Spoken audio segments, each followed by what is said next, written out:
Brought to you by TechnoSpark 20 series smartphones. I'm superhuman. नमस्कार, मैं हूं हेमेंद्र शर्मा और आप देख रहे हैं MP round up. Madhya Pradesh में चौथे चरण के चुनावों की तैयारी पूरी जोरों शोरों से चल रही है। चौथा चरण जो है मध्य प्रदेश के चुनावों के लिए, लोकसभा के चुनावों के लिए आखिरी चरण भी होगा और इसमें 8 सीटों के लिए चुनाव होना है। ये मालवा निमाड़ इलाके की सीटें हैं, लेकिन सबसे जो इंपॉर्टेंट सीट है, जो सबसे ज्यादा चर्चा में है, जिसपे सबसे ज्यादा लोग बात कर रहे हैं, वो इंदौर की सीट है। और इंदौर की सीट पे चर्चा इसलिए हो रही है क्योंकि वहां पर कांग्रेस पार्टी का कोई कैंडिडेट है ही नहीं। इंदौर कांग्रेस पार्टी के प्रदेश अध्यक्ष जीतू पटवारी का भी गृह जिला है, लेकिन फिर भी वहां कोई कैंडिडेट है नहीं। ऐसा नहीं है कि कांग्रेस पार्टी ने कोई कैंडिडेट उतारा नहीं था। अक्षय कांति बम को कांग्रेस पार्टी ने अपना उम्मीदवार बनाया जरूर था, लेकिन अक्षय कांति बम ने आखिरी दिन, आखिरी मौके पर अपना नामांकन वापस ले लिया और न केवल अपना नामांकन वापस लिया, उसी दिन वो भारतीय जनता पार्टी में शामिल भी हो गए। उनको भारतीय जनता पार्टी में शामिल होने के लिए जो कैलाश विजयवर्गीय की भूमिका थी वो तो थी ही थी, लेकिन उसी दिन मध्य प्रदेश के मुख्यमंत्री मोहन यादव भी इंदौर पहुंचे और उनको भारतीय जनता पार्टी में उनको ज्वाइन करवाया। और उसके बाद इस निर्णय की, ये जो फैसला भारतीय जनता पार्टी ने लिया, बहुत आलोचना हुई और आलोचना करने वालों में से एक मध्य प्रदेश की, इंदौर की बड़ी नेता भारतीय जनता पार्टी की और लोकसभा की जो स्पीकर भी रही हैं सुमित्रा ताई, उन्होंने आलोचना की। उन्होंने कहा कि उनको लोगों के फोन आए, भारतीय जनता पार्टी के समर्थकों के फोन आए जो कह रहे थे कि वो नोटा को वोट डालेंगे और क्या जरूरत थी अक्षय कांति बम को भारतीय जनता पार्टी में शामिल करने के लिए, क्योंकि इंदौर की सीट तो भारतीय जनता पार्टी की सेफ सीटों में से जानी जाती है, मानी जाती है। लेकिन चर्चा उस समय यह थी कि अक्षय कांति बम जो है उनके खिलाफ कुछ ही दिनों पहले कोर्ट की डायरेक्शन से एक अटेम्प्ट टू मर्डर यानी धारा 307 आईपीसी के तहत मुकदमा दर्ज करने का फरमान आया था। और ये मामला जो 307 का दर्ज होना था, ये एक 17 साल पुराने मामले के तहत होना था। ये लैंड ग्रैबिंग का मामला था जिसमें गोली चली थी और मौके से जो है हथियार भी बरामद हुआ था। 17 साल बाद कोर्ट के डायरेक्शन से 307 का मुकदमा दर्ज होना, अक्षय कांति बम के खिलाफ आदेश आया था। और उसके बाद बताया ये जाता है, कहा यह जाता है कि अक्षय कांति बम इस केस से बचने के लिए कैलाश विजयवर्गीय और भारतीय जनता पार्टी की शरण में चले गए। लेकिन आज इंदौर की कोर्ट ने उसी मामले में अक्षय कांति बम और 4 अन्यों के खिलाफ अरेस्ट वारंट जारी किया है और कहा है कि उनको 5 जून को कोर्ट में पेश होना है। इस पूरे प्रकरण से आने वाले जो चौथा चरण है और इंदौर का जो चुनाव है उस पर क्या होगा, क्या नोटा पे लोग वोट डालेंगे, क्या इसका इंपैक्ट बाकी सीटों पर होगा, क्या चर्चा इंदौर की बनी रहेगी। इंदौर सबसे क्लीनेस्ट सिटी हिंदुस्तान का है, क्या वाकई में ही इंदौर की राजनीति में इस प्रकरण से गंदगी फैली है जैसा कांग्रेस पार्टी ने आरोप लगाया है। इन तमाम सवालों पर बात करने के लिए हमारे साथ मौजूद हैं senior journalist mister Arun Dikshit. Sir, आपका बहुत बहुत स्वागत है। मेरा थोड़ा ओपनिंग रिमार्क ज्यादा लंबा हो गया, मैं माफी चाहता हूं, लेकिन सर सवाल यही है कि इतना चर्चा में रहता है इंदौर, क्लीनेस्ट सिटी, अक्षय कांति बम ने ऐन वक्त में जो बम गिराया और आज जिसके लिए कहा जाता है कि वो बम गिराया था उन्होंने, और आज उसी प्रकरण में उनकी गिरफ्तारी के आदेश आ गए। वो हेमंत जी एक शेर है, उसमें ना खुदा ही मिला ना विसाले सनम, तो वो स्थिति हो गई अक्षय कांति बम की। ना वो इधर के रहे ना उधर के रहे। उन्होंने सोचा था कि बजाएंगे मामला, हालांकि वो जो मामला जिसमें ये ऑर्डर आया है और जो 307 का मामला है तो बहुत पुराना है। और तत्कालीन आईजी इंदौर से मेरी बात हुई थी तो उन्होंने बताया था कि केस ऐसा है नहीं। अब ठीक है, अब जो हुआ, आज जो परिस्थिति है वो आप ये समझ लीजिए कि अक्षय कांत बम, उनकी जो स्थिति थी वो खत्म हो गई। लेकिन दूसरा जो पक्ष आया कि सबसे स्वच्छ इंदौर आज सबसे गंदी राजनीति में अटका हुआ है जी। और वो राजनीति अब बीजेपी के भीतर की हो गई है। कांग्रेस तो खत्म, कांग्रेस का अध्यक्ष उस जिले से आता है, प्रदेश कांग्रेस का अध्यक्ष, और वो उसे ये पता नहीं, हालांकि बाद में कह रहा है कि हमको पता था घेरा जा रहा है। अगर घेरा जा रहा था वो रोकता, तो वो तो बिल्कुल पूरी तरह से शून्य साबित हो गया। लेकिन जिन कैलाश विजयवर्गीय को ये श्रेय दिया जा रहा है, सवाल उन पर भी उठ गया है, क्योंकि सुमित्रा महाजन का कद बहुत बड़ा है और बहुत लंबे समय से उन दोनों, ताई और भाई का मामला वहां चलता रहा। ये संयोग है कि ताई को 2019 में टिकट नहीं दिया गया और एक तरह से घर बैठी। ये भी नहीं हुआ क्योंकि मुझे ऐसा लगता है कि नरेंद्र मोदी के मापदंड दूसरे हैं। ब्रजभूषण शरण सिंह के बेटे को टिकट मिल सकता है इसके बावजूद, लेकिन सादगी और शालीनता का प्रतिमान कही जाने वाली सुमित्रा महाजन के बेटे को नहीं मिल सकता। ये अब नई बीजेपी के वो हैं। ऐसे में सुमित्रा ताई जी ने ये कह के कि लोग नोटा की बात कर रहे हैं, और एक सवाल और उठा था कि इंदौर शहर के लोग अगर उनको लगता है कि उनके साथ धोखा हुआ है और धोखा करवाया गया है, साबित हो गया था, मुख्यमंत्री पहुंचे, कैलाश विजयवर्गीय के मित्र रमेश मेहदोला उनको लेने गए थे और साथ में थे, सब देखा सबने। तो अगर शहर के लोग जो 27-28 लाख लोग हैं वो अगर तय कर लें और वो नोटा पे चले जाएं तो इतिहास बन जाएगा। फिर एक इंदौर की नई पहचान होगी कि पहली बार ऐसा होगा कि पार्टियां, एक पार्टी जिस बहाने से बाहर निकाली एक पार्टी ने छोड़ा, दूसरी को खदेड़ा। तो ये बहुत बड़ा मुद्दा है। सर, इस पे ये बात करेंगे थोड़ा सा आगे के, इसमें कितनी संभावना, कितना पॉसिबल है, कितना नहीं है। लेकिन अक्षय कांति बम का भी अगर मैं आपसे फिर से एक बार फाइनल इसको रैप कर लें कि अक्षय कांति बम जिस केस से बचने के लिए कहा गया था, कैलाश विजयवर्गीय की गोद में बैठे थे, उस केस में वर्स्ट कम वर्स्ट ऑर्डर आज आ गया कि अरेस्ट वारंट हो। अगर मान लो वो कांग्रेस से कैंडिडेट बने रहते तो आज अगर ये आ जाता 10 मई को उनके खिलाफ अरेस्ट वारंट, तो क्या उनका कैंडिडेट खत्म हो जाता?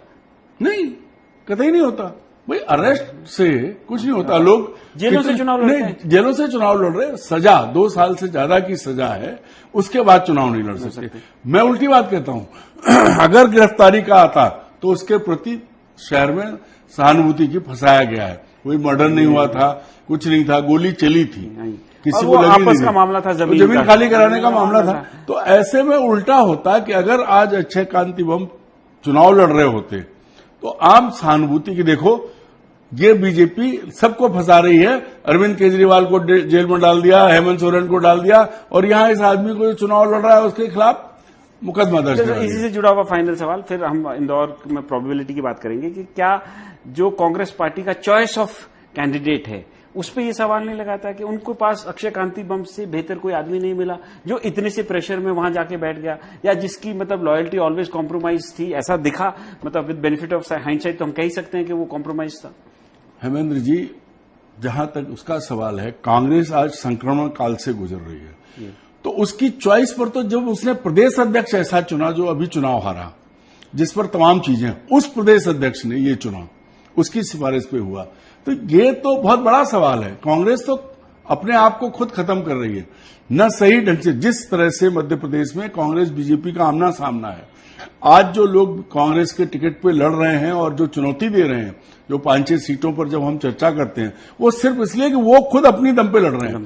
कांग्रेस ने जो किया है या कांग्रेस ने जिस तरह के टिकट बांटे हैं, वो उसमें कहीं कोई गंभीरता नहीं थी। अगर कांग्रेस चाहती तो तस्वीर बदल सकती। अच्छा सर, फिर अब ये जो सवाल आपने अभी उठाया था कि ये इतिहास बन सकता है कि अगर इंदौर इस भारतीय जनता पार्टी को खदेड़ सकती है, एक तो भाग गया और दूसरे को खदेड़ दिया, लेकिन क्या आपको लगता है इंदौर शहर की तासीर ऐसी है? अब अगर आत्मसम्मान की बात आ जाए, क्योंकि ये मतदाताओं को ठगने या मतदाताओं को धोखा देने का मामला है, तो जिसने धोखा दिया वो तो चला गया, जिसके लिए धोखा दिया गया। और बात ये किसने उठाई है कि नोटा की बात सुमित्रा महाजन जी ने कही है, तो बहुत गंभीर मामला है। ऐसे में अगर मान लीजिए, पिछली बार दरअसल क्या है, कहा जाता है कि शंकर लालवानी जो सिटिंग अभी चुनाव लड़ रहे हैं, उनका टिकट कटना था, वो नहीं कटा, इसलिए वो जो अंदर शहर, इंदौर शहर की पॉलिटिक्स में बड़ा हेरफेर हुआ। अब अगर लालवानी का ये था कितने अंतर से जीतेंगे, तो अब नोटा अगर हो जाता है, मान लीजिए कि जीते वही और नोटा में 5 लाख वोट चले गए, तो भी इंदौर का इतिहास बन जाएगा कि इतने लोगों ने किया, लोगों ने अपना विरोध दर्ज कराया। अब ये सवाल यही कि इंदौर के लोग अपने सम्मान के लिए कितना किस चीज का इस्तेमाल करते हैं, ये देखना है। सर, ये मतलब कुछ अनुमान लगाया जा सकता है कि क्या ऐसे इंदौर के लोगों की तासीर इस तरह की है, क्या वो कर सकते हैं ऐसा कि नहीं कर सकता है? चूंकि पहली बार आया मामला, और क्योंकि ये भी सर नहीं भूलना चाहिए हमको कि इंदौर जो है, मतलब बीजेपी फॉर श्योर उसको लेती है कि ये हमारा शहर है, हम किसी भी कीमत पे इसको नहीं हार सकते। मैं वही कह रहा हूं कि पहली बार ये चीज आई है, और इससे नाराजगी किसने जताई और कौन लोग हैं, भीतर बीजेपी में बहुत बड़ी लाइन खिंची हुई है। तो मैं मानता हूं कि अगर 20% भी लोग चले गए तो नोटा को सबसे ज्यादा वोट मिलेगा, तो बहुत बड़ी बात, बहुत बड़ी बात हो जाएगी। अच्छा सर, ये जो चौथा चरण है, आखिरी चरण है मध्य प्रदेश के चुनाव का, कांग्रेस को इससे कहां से उम्मीद आपको नजर आती है, कोई परफॉर्म कर सकती है? जैसे रतलाम झाबुआ में भी कॉन्टेस्ट हो रहा है, जहां पे थोड़ा बहुत चर्चा हो रही है, या उसके अलावा ये सारी सीटों के बारे में अगर आप देखें तो ओवरऑल ऐसा कहीं लग नहीं रहा है कि कांग्रेस पार्टी कोई सीरियसली चुनाव लड़ रही है। झाबुआ में कांतिलाल भूरिया पूर्व में मंत्री रहे हैं, प्रदेश कांग्रेस के अध्यक्ष रहे हैं, वरिष्ठ नेता हैं, वो अपने बल पे चुनाव लड़ रहे हैं। और दूसरा, धार में थोड़ा सा कांग्रेस फाइट दे रही है, अन्यथा तो सब जगह जो है कहीं ऐसा नहीं लग रहा है कि बहुत बड़ा संघर्ष हो। बात उज्जैन की भी की जा रही है कि वहां जो है कुछ इस बार जो है वो जो कांग्रेस कैंडिडेट है वो अपने बूते पर टक्कर दे रहा है, और दूसरा ये भी कहा जा रहा है कि जो बीजेपी के कैंडिडेट हैं उन्हें बीजेपी के लोग उन्हें नहीं चाहते थे, इसलिए वहां लेकिन 2 ही सीटें ऐसी हैं, रतलाम और धार, जहां पे कोई कॉन्टेस्ट हो सकता है, कुछ हो सकता है। अच्छा सर, अब चूंकि हमने सारी सीटों पे, सारे फेजेस पे चर्चा की, हर फेज के पहले हम पूछते थे कि आप किसको कितने नंबर देंगे, तो इस फेज में भी तो वो सवाल आपने बता दिया, लेकिन ओवरऑल आज आपके क्या नंबर्स हैं 29 सीटों में से? अब आप कितनी सीटों पर फाइट मान रहे हैं और कितनी सीटें बीजेपी की क्लियर मान रहे हैं? देखिए, बीजेपी 22 से 23 सीट तो क्लियर जीत रही, बिल्कुल क्लियर जीत रही है। बाकी 6 सीटें जो हैं, जो हम लोग लगातार बात करते रहे, उन पर कांटे की टक्कर है, और वहां भी सिर्फ इसलिए टक्कर है कि कोई कैंडिडेट्स दमदार हैं, वो अपने बूते पर चुनाव लड़ रहे हैं। अन्यथा अगर वैसे देखें तो कांग्रेस अपने बूते पर, कांग्रेस के नाम पर कोई नहीं जीत रहा है। अच्छा, मेरा सर फाइनल सवाल आपसे, ये थोड़ा मध्य प्रदेश से बाहर है, राष्ट्रीय मुद्दों पे है थोड़ा सा। प्रधानमंत्री नरेंद्र मोदी ने कुछ दिनों पहले कुछ उद्योगपतियों को कहा कि वो टेम्पो भर भर के पैसे भेज रहे हैं, और उसके बाद आम आदमी पार्टी के जो नेशनल कन्वीनर हैं अरविंद केजरीवाल, उनका आज बेल हो गया। क्या आपको लगता है कि ये जो 2 चर्चा हो रही है इन दोनों इश्यूज की, बहुत सोशल मीडिया पे भी हर जगह लोग इसी पे बात कर रहे हैं, क्या ये जो फाइनल फेज है मध्य प्रदेश का, चौथा फेज है, क्या इन 2 मुद्दों से मध्य प्रदेश में कोई इम्पैक्ट पड़ेगा, और पूरे देश भर में इसका क्या इम्पैक्ट होगा? पूरे देश में इसका इम्पैक्ट पड़ेगा, क्योंकि प्रधानमंत्री नरेंद्र मोदी ने उन 2 उद्योगपतियों पर को चोर कहा है जो उनके मित्र माने जाते थे और जिनका कारोबार पूरी दुनिया में है। तो अंतर्राष्ट्रीय स्तर पर उनकी इमेज इसलिए खराब हुई कि देश का प्रधानमंत्री उन्हें चोर कह रहा है, सबसे बड़ी बात है। दूसरी बात, अरविंद केजरीवाल की जमानत देते वक्त कोर्ट ने कहा है, ईडी ने आखिरी दम तक कोशिश की, और आज सब्सिडरी चार्जशीट भी पेश कर दी 224 पन्ने की। तो कोर्ट ने जो दोपहर में जमानत देते हुए कहा था कि don't make it A Prestige issue, तो ये साबित हो रहा है कि अरविंद को अंदर रखे कि नहीं, घेरने के लिए कोशिश कर रहे हैं, और जो भाषा लगातार प्रधानमंत्री और गृहमंत्री की गिर रही है, उसका असर पूरे देश में उल्टा पड़ रहा है। मध्य प्रदेश में भी सर? हाँ, बिल्कुल। इन 8 सीटों पे पड़ सकता है इम्पैक्ट? नहीं, उसका अंतर जरूर आएगा। अच्छा, लेकिन वो हार जीत में ना हो, लेकिन लोगों के मन में ये बात बैठ रही कि हमारा प्रधानमंत्री किस तरह की भाषा, जो एक तरह से कहे गली के गुंडे की भाषा है, वो शब्द ये दोनों इस्तेमाल कर रहे हैं। तो जो राष्ट्रीय मुद्दे हैं और जो देश में चर्चा हो रही है, उसका भी इम्पैक्ट होगा, भले ही वो नतीजों में सामने ना आए, लेकिन मार्जिन में जरूर उसका इम्पैक्ट होगा। मध्य प्रदेश में अभी 8 सीटों का चुनाव बाकी है। इस लास्ट फेज में भारतीय जनता पार्टी की स्थिति कांग्रेस से बहुत मजबूत है। सिर्फ 2 सीटों पर कांग्रेस लड़ाई लड़ रही है, ऐसा प्रतीत होता है। उसमें से एक रतलाम झाबुआ है और दूसरी धार की सीट है। लेकिन ओवरऑल भारतीय जनता पार्टी जैसे क्लेम कर रही थी कि वो मध्य प्रदेश में 29 में से 29 सीटें जीतकर जाएगी, ऐसा होते हुए फिलहाल दिख नहीं रहा है। बाकी असली नतीजा हमको 4 जून को पता चलेगा। एमपी राउंडअप में आज सिर्फ इतना ही। कल फिर मुलाकात होगी, तब तक के लिए थैंक यू, गुड बाय।